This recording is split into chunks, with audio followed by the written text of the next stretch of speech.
ආයුබෝවන් යාළුවනේ.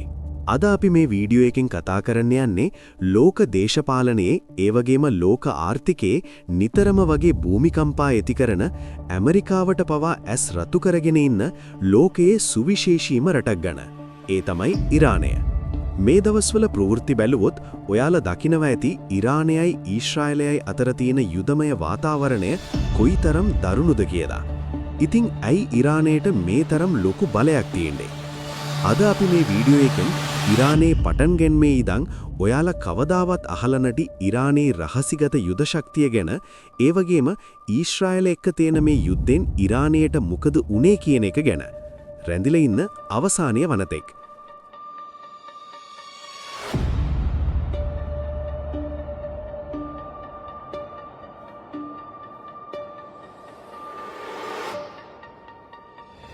මුලින්ම අපි බලමු ඉරානය කියන රට කොහොමද හැදුනේ කියලා. ඉරානය කියන්නේ ඊයේ පෙරේදා හැදුණු රටක් නෙවෙයි. අවුරුදු දහස් ගණනකට කලින් ලෝකයම හොල්ලපු පර්සියානු අධිරාජ්‍ය එහෙමත් නැත්නම් පර්ෂියන් එම්පයර් තමයි අද මේ ඉරානය විදිහට හැඳින්වෙන්නේ. මහා සයිරස් රජතුමාගේ කාලේ ඉඳන්ම මෙයාලට ලොකු හමුදා ශක්තියක් තිබුණා. හැබැයි අද අපි දකින මේ ඉස්ලාමීය ජනරජය හැදෙන්නේ 1979 අවුරුද්දේ වුණු ඉරාන ඉස්ලාමීය විප්ලවයෙන් පස්සේ. ඒ කාලේ හිටපු ඇමරිකාවට හිතවත් පාලකයාව එලවලා දාලා අයතුල්ලා කුමේනි කියන ආගමික නායකයා රටේ බලය අල්ලගන්නවා. අන්න ඒ දවසේ ඉඳන් තමයි ඉරානය ඇමරිකාව සහ ඊශ්‍රායලය තමන්ගේ ප්‍රධානම සතුරන් විදිහට සලකන්න පටන් ගන්නෙ. එදා ඉඳන් ඔවුන් මුළු රටම එකම යුද කඳවුලක් විදිහට නිර්මාණය කරනවා. හරි. දැන් අපි යමු අපේ වීඩියෝ එකේ වැදගත්ම සහ වැඩිම වෙලාවක් කතා කරන කොටසට. ඒ තමයි ඉරානයේ යුද ශක්තිය. යාළුවනේ, ඉරාන හමුදාව කියන්නේ සාමාන්‍ය රටක හමුදාවක් වගේ එකක් නෙවෙයි. මේක ප්‍රධාන කොටස් දෙකකට බෙදලා තියෙන්නේ. එකක් තමයි ඉරාන ජාතික හමුදාව. එහෙමත් නැත්නම් ආටිෂ්. අනිත් එක තමයි ඉස්ලාමීය විප්ලවීය මුරබට බලකාය. එහෙමත් නැත්නම් අපි නිතරම අහන IRGC. එහෙමත් නැත්නම් ඉස්ලාමික් රෙවොලියුෂනරි ගාඩ් කෝප්ස් කියන එක. මේ IRGC එක තමයි ඉරානයේ ඇත්තම බලය. ඉරාන ගොඩබිම් හමුදාව ගත්තොත් ඔවුන්ට ලක්ෂ 6කට වඩා වැඩි සක්‍රීය හමුදා බටයින් පිරිසක් ඉන්නවා. ඒ වගේම ලක්ෂ 10කට වඩා රිසර්ව් ආමි එකක් ඉන්නවා. ලෝකේ සම්බාධක දාලා හිර කරලා තිබුණත් ඉරානයේ කලේ ඒකින් වැටෙන්නේ නැතුව තමන්ට ඕනේ කරන ආයුධ තමන්ම නිපදව ගත්ත එකයි. ඔවුන්ගේ තියෙනවා කරාර් කියලා ඊටාම දියුණු ඔවුන්ම නිපදවපු යුද ටැංකියක්. මේක රුසියාවේ T-90 ටැංකියට සමාන තාක්ෂණයක් තියෙන කාන්තාර සටනවලට ඊටාම දක්ෂ යුද ටැංකියක්. ඊළඟට අපි කතා කරන්න ඕනේ ඉරානයේ තියෙන භූගත උමන් නගර ගැන.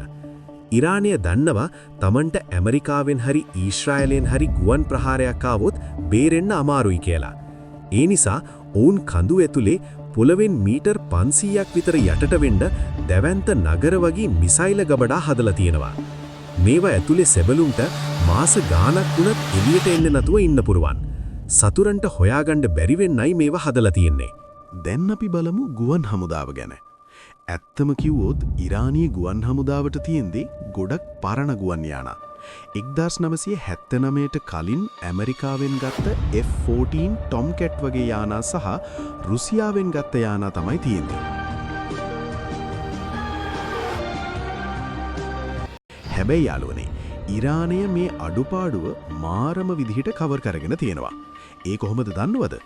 ඩ්‍රෝන සහ බැලිස්ටික් මිසයිල තාක්ෂණයෙන්.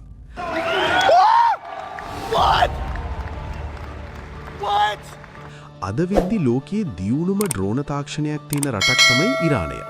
ඔයාලා අහලා ඇති ෂාහෙද් 136 කියන ඩ්‍රෝන එක ගැන. මේවට කියන්නේ කමිකාසි ඩ්‍රෝන්ස්. එහෙමත් නැත්නම් මරාගෙන මැරෙන ඩ්‍රෝන කියලා.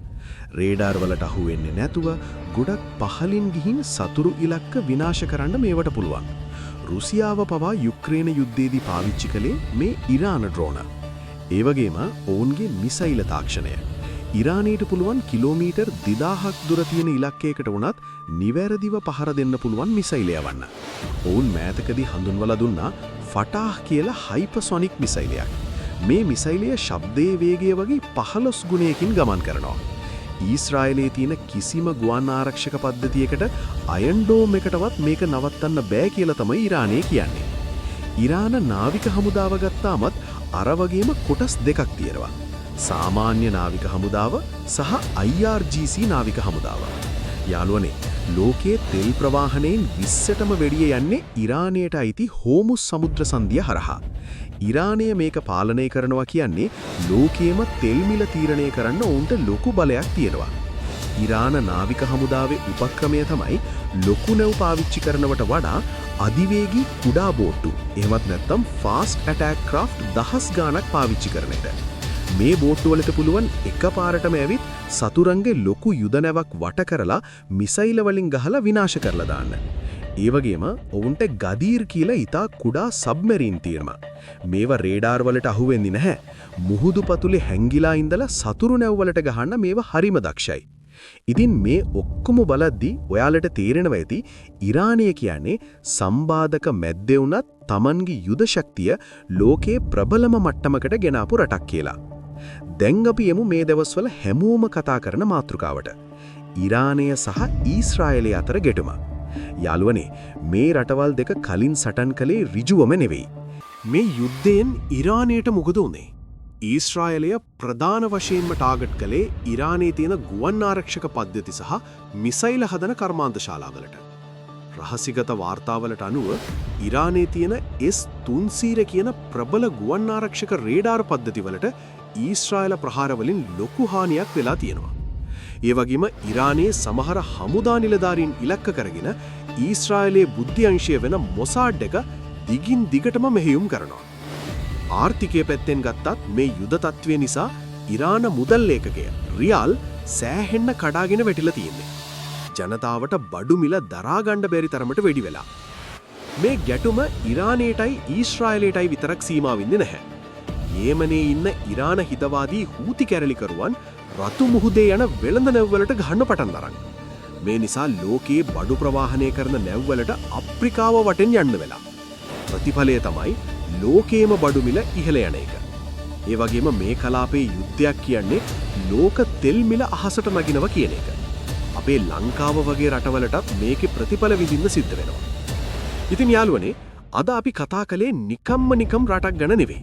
සම්බාධක වලින් හිර කරත් භූගතව හැංගිලා හරි Tamanගෙම ඩ්‍රෝන, Tamanගෙම මිසයිල හදාගෙන මුළු මැද පෙරදිගම පාලනය කරන අදෘශ්‍යමාන හස්තයක් වගේ ක්‍රියාත්මක වෙන ඉරානය ගැන.